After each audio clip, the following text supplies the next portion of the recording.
It has been a season of transition for Kaizer Chiefs, and the closing stages of it have sparked a groundswell of fan discontent as they conclude their campaign against a Cape Town City side that have not quite matched the heights of last season.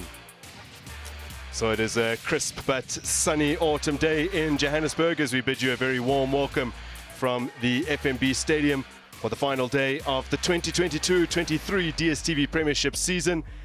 Kaizer Chiefs were in the hunt for the runners-up spot until quite recently, but can no longer finish any higher than the fourth place that they currently occupy. And to make matters worse, the only side who can dislodge them from that position have rolled into town as their final day adversary. So lifted in, and Kune makes his first save of the game. Implores his teammates to switch on. Perhaps feels that that was met a little too easily by Phillies. There was a great ball whipped in there. Van Heerden with another go from the throw. Now Tyreek Phillies has turned it through to Dudentsane. While upon his return, after a very lengthy absence from the starting lineup, he's managed to bag the opening goal here against Kaizer Chiefs. Cape Town City scored early in the reverse, and they've done it again on their travels. Never rushed it, took his time, side-footing it into the net to give his side the lead.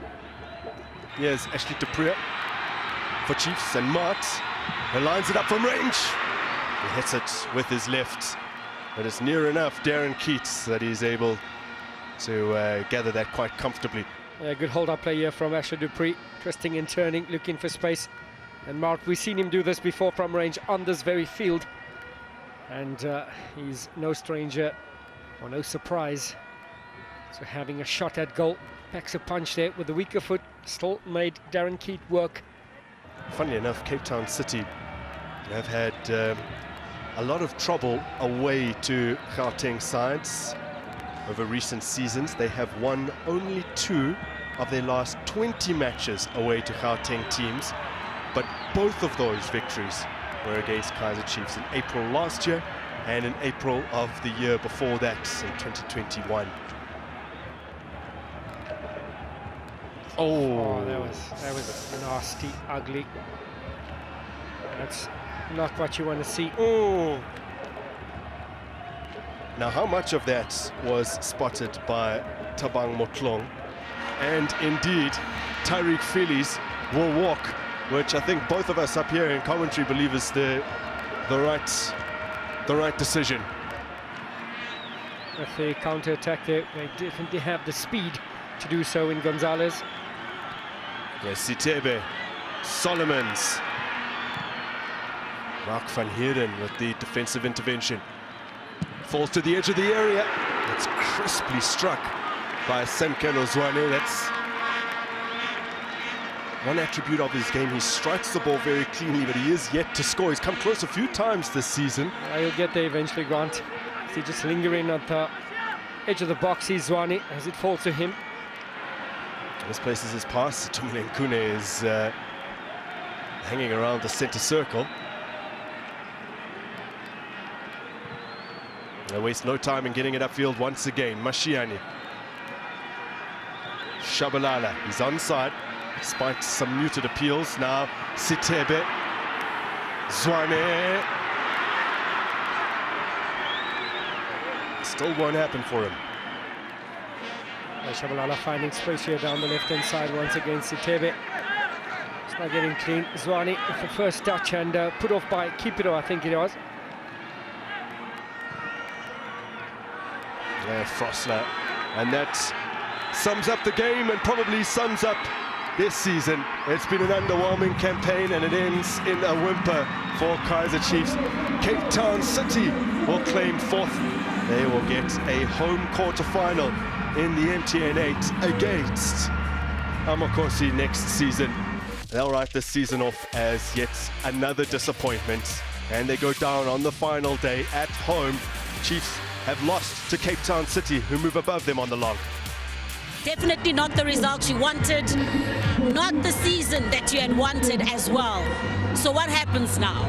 In reflection, are you quickly going to have to go back to the drawing board now? There's a lot of work to be done. Most definitely, Carol. You look at even when we started the game, you know, the way we started the game today, we're a little bit flat. We considered, you know, from a set place, everyone was static inside the box, and we started playing a little bit better, imposing ourselves, but we didn't pick the right passes.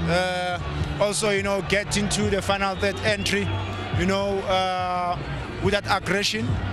I think twice or thrice they blocked the ball inside the box, but that was not enough. We know we could have done better, but you know, when you look at our season, if nothing encourages you to keep your spot that you've been, you know, in that spot for about 2-3 months, position 4, though we didn't want to the standards that this team has set, you know, have set in the past. It's not enough to finish on the position 4 or no 5th, and we've always been trying our level best to make sure that we compete, you know. But this is one season that we had a lot of, you know, things that we couldn't control, like the injuries. Every game we lose a player, and it tempers with the, you know, with the plans, the structure as well.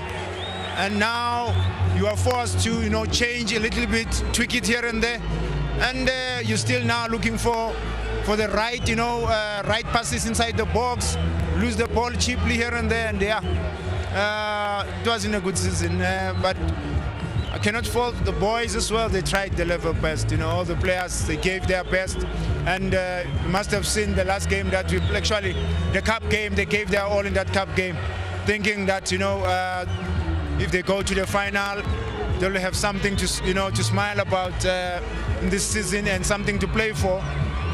But yeah, it wasn't to be, and it ended up being a difficult season for us. Coach, mission accomplished today. Yeah, difficult one though. But obviously, yeah, very proud of the boys, you know. The work they had to put in today was exceptional, you know. We flew in 2 days earlier than what we would normally. So the greatest fear I had was the altitude and the fatigue, and it started setting in, and the guys had to push hard, and we had to make quite a few changes because cramping, and that's what happens when you come here to Joburg and play in altitude. Not the normal thing for us to do, to come as soon as we did or as early as we did, but you know, we had to honor our sponsor and do some activation with them, you know. But effort today was what I got from the boys, so I'm proud of them. Especially the way that you started, made things a little bit easier.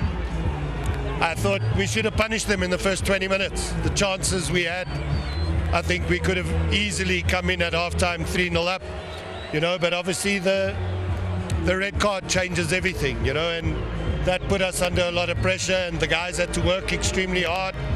But we still had 1 or 2 opportunities, you know, on the counter. But effort, that's all I want from them, effort today, and they gave it to me. Let's sum up your season. Poor start. And when I say poor start, we were playing good football, but the results weren't coming. And then we went through a period where we were playing terrible football, but the results were coming. And then the turn of the season, we started to grind out results and play more positive football, the brand of football we like to play. The confidence, the mood, the spirit in training, it grew. So we finished off the season on a high, but I'm not happy because it's not what I wanted. I wanted a positive start to the season. I wanted us to finish not necessarily higher than we did last season, but at least similar points. I wanted to see us score more goals. I wanted to see us concede less goals, and that didn't happen this season.